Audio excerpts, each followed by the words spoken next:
Hi, everyone. This is Tom Broussard, and today we have a very, very interesting article, interesting subject.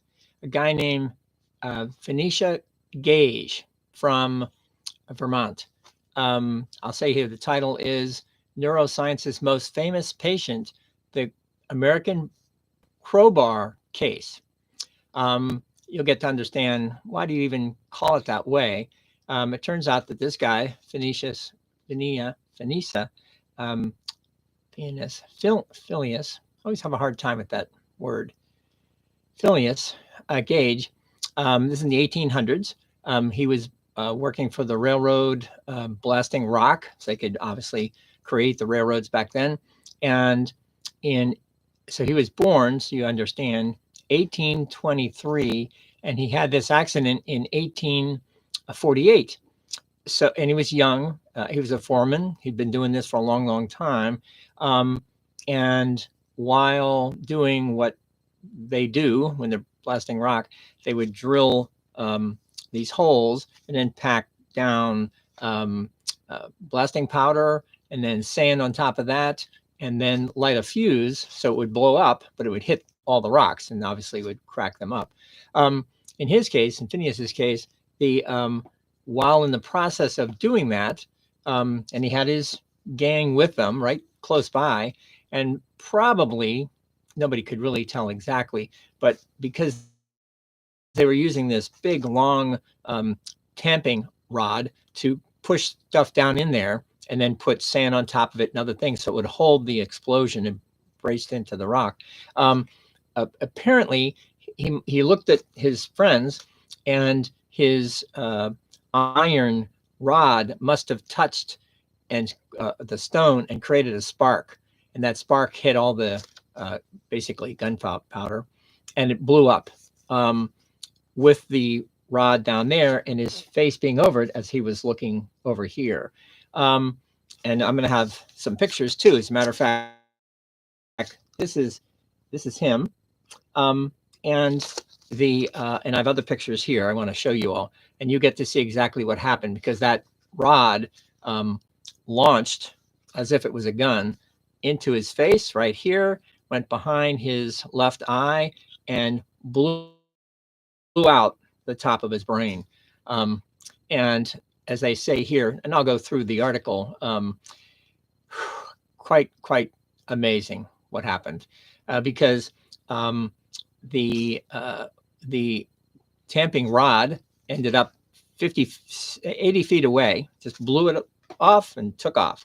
And believe it or not, as the brain went through, obviously taking an awful lot of the frontal lobe lost, the skull opened up, and after the rod went by, it closed back down, which was helpful, although big pieces of the skull were scattered on the floor, and obviously people picked them up and took them with them to see the doctors. This is in the mountains in Vermont.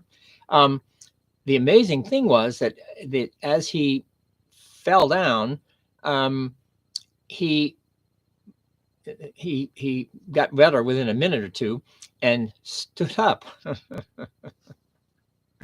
Stood up with this thing that had gone right through his brain, and obviously lost an awful lot of his brain. And he walked with very little help to get into a cart that they took him to town. They said it was about almost a mile away to go see a doctor. But he was fully awake. He was talking to the people, telling them what had happened, both them telling him and him telling others what had happened. And he sat in a chair at a hotel waiting for the doctors to come. Believe it or not. Just hearing that story is enough for you to go, oh my God, how did that even happen for this poor guy? Never mind that not only did he lived for a long time. I'll give you the dates again. It happened in 1848. He didn't die until 1860. And along the way, he did get much better, and he ended up in Chile for 8 years, driving the old the stagecoach cars, basically, this big, they turned out to be 2 tons of these beautiful coaches. And that's how they got around back then, before they had railroads and then obviously cars. And it takes a whole lot of, it takes 6 horses, 2 tons of material with lots of reins. And he had that ability to drive them for 8 years. So clearly he got better and he didn't get sick along the way. I mean, even though a part of his brain was eventually starting to fuse, even the skull was starting to fuse, and you get to see a picture of his skull and you can see the appearance of it fusing, as well as a part of it that was not really fused.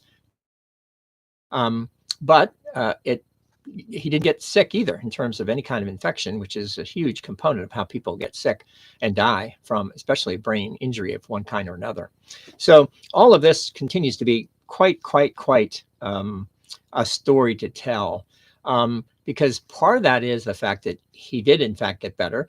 Of course, you get to see the book like this and many other books, how he got better. And it was really happenstance that it launched in a certain way, because it went behind his left eye. And believe it or not, his left eye, although it was falling out, they pushed it back and he could still see, but dimly. And eventually that he did go blind in the left side. But in fact, he still could see with the left eye, and his right eye worked fine. But when it went through the brain, it did not hit the Broca's area, right? The Broca's area, the left side. So he never had aphasia. He never really had any problems communicating, and he was quite literate.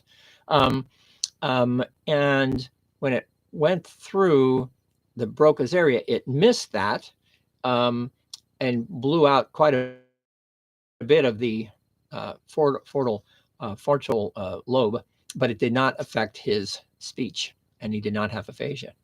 And of course, they refer to the Crowbar Case, and I don't know why they use it that way, because in fact it is completely square. It's a tamping iron. It's not a crowbar with a bend on it that everybody has. But that's how they ended up calling it, because it was a huge medical case for even to this day. People still describe it fully. And because they wanted to better understand how the brain works when it comes to localization, basically what part of the brain drives certain behavior on the outside. Clearly, in Phineas's case, he had behavioral issues at the beginning, but that receded, became more temporary, and he did normal social activities for those 12 years between the time of his accident and the time that he died.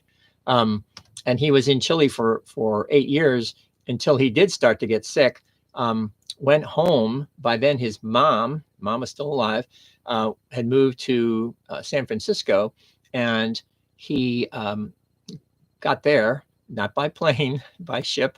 And by then he was quite sick, and within, I forget if it was a month or two, but shortly after he got back to America, he died and was buried there in California. By then, the doctors who had met him at the very beginning did get a hold of his mom and said, "Can we please at least get Phineas's head?" And eventually, they also found out where the rod was, and the mom said, "Yes, you can," because they all knew it was such a medical miracle. And they got his head, and the what they call the crowbar, the tamping bar. Here's the picture of how it went through his head. You see that okay? Hopefully you can see that pretty well. So you get a better idea of how it looked. Let me make sure that you can actually see it really well. Okay. And I showed you the front because obviously they cut that open so they could better understand. You get to see where it had cracked and how it was starting to fuse anyway, with pieces of skull that they actually found on the ground, and they just pushed it in.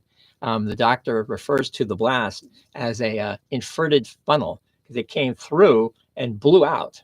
So an inverted funnel, but they did find the skull. Obviously, they must have cleaned it, but unfortunately, they were using their hands to reach in and move the brain around. If he got infected, it was a cold to his brain, and he did get better soon enough. He only got sick 2 times during the beginning, during the most acute part of it. But even with their hands, which clearly could have been quite an infection issue, didn't obviously kill him. And they put the cleaned skull there too, and just put it there, bandaged it, and then hoped that that eventually would fuse, and some of it did. Then too, you get again a much better idea. Hopefully, I put this up. You get to see there it is. There's the rod. That's his head. So you can see that thing went right through there, which from my perspective is just amazing. And both of those artifacts are still in Harvard at one of the particular museums there. So you can still go see it. And here too, they did a video of this, electronic video of exactly what it would look like as that thing traversed the brain. So I am sure, apparently this is still used, this book and his story, and I'm sure all of my people here would then order this book. All of the medical students around the world understand about his particular case and have read about him getting this book. So you get to see lots of really good pictures of him going forward. Phineas Gage. So as the doctors, because from then on, from 1848 when it all started, the doctors and then more doctors finding out more about it, doing every possible test they could with the brain, with the skull. Especially the doctors who were actually attending him at the very beginning could tell over time that as much as, he says, a considerable portion of his cerebrum, his brain, was lost, but without any impairment to the intellect, which is amazing. People with stroke and aphasia also have come to understand that they have lost their language, but not their intellect. So again, these scientists continue, as all of my scientists have done, to discover and understand how the brain operates and how it learns, and clearly learns with some amount of dispersed information around the brain. Because if you were to blow out a certain part of it, a huge component of the brain, yet you still have all the intellect you had before, clearly, if it was localized, it clearly wasn't localized there because it would be gone, or, which is the case now, because the brain is so powerful, has those trillions of connectivities, the intellect remains because what has been learned is dispersed. So it is across many of the cells throughout the brain, such that if you lose something here or there or whatever, you can still have the same kind of intellect because of the way the brain has been built that way. So it's an amazing, amazing patient. There were several others that I mentioned in the article, one of which I referred to before, a patient named HM, but you'll get to see that too in the article. But the 20 years later, as they continue to study his brain, continues to be the most famous brain injured person that we've ever seen. That doctor now 20 years later, refers to a big report that he reported to the medical community. And 2 things he said here, because clearly Gage was walking on the 56th day after the accident. He was walking around town like any normal person, which is quite amazing. And here's the quote from Dr. Harlow. He says, "Nature is certainly greater than art. Someone was wisely said that vain is learning without wit." So we may say vain is art without nature. Nature is what helped to make this happen. And as he concludes in this report, he says, I can only say in conclusion, with good old Ambrose Pauli, which is really a 15th century surgeon who many people learn from him going forward, I dressed him, but God healed him.